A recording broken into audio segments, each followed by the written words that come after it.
What's going on, you guys? It's Simon from Vida. We are here to show you a quick tutorial on our latest best EV mod product, which is the Frunknet. Now, our version is not reliant on an L-track. Instead, it's a completely different version that replaces the cap, just like Tesla, but at a more reasonable cost. And we're going to show you exactly how to pop this in. So when you pop out the panel on each side, you'll find that you'll have these, what appears to be a 10mm bolt.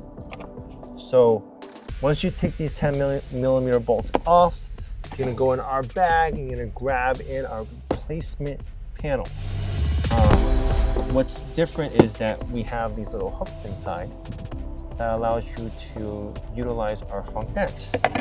So we're gonna take out the Frunknet. In our kit, there's also these rubber seals, so we can put it inside like this when it's all said and done to make it nice and cleaner. But we're gonna go ahead and show you how to install this appropriately. So first and foremost is our kit comes with this little tool that tightens up or removes the bolts, or you can use a power tool like I have on the right of me. Before you even bolt this down, you're gonna want to hook this in on each side,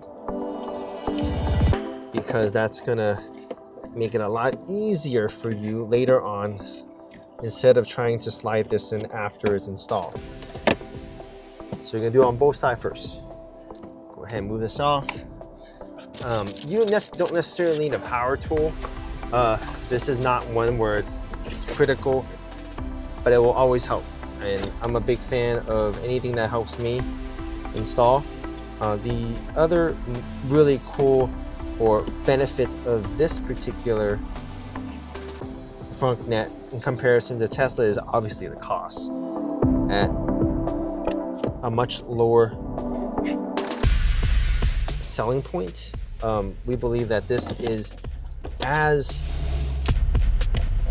useful and aesthetically pleasing, if I may, when compared to the Tesla's version. So I have successfully added the net on both sides and clipped it in. Now my next step is to tighten it up on the bolts using the 10mm, either the one that's supplied or your power tool, which is the one I have. So you have two ways of doing this. I tend to like to keep my net on facing the inside, just in case when I'm driving things are being pulled off. But if you want to do it the other way, so be it. Now tighten it up. So the reason why I hooked the net in there first is it makes it a lot easier, because there are little knots inside that makes it a little bit challenging if you're trying to slide the net in afterward. Once you get one side, the other side, you're gonna have to really, well, you don't have to really, you're gonna have to pull it a little bit to make sure the tension is there and slide it into the slots. It's pretty self-explanatory. Go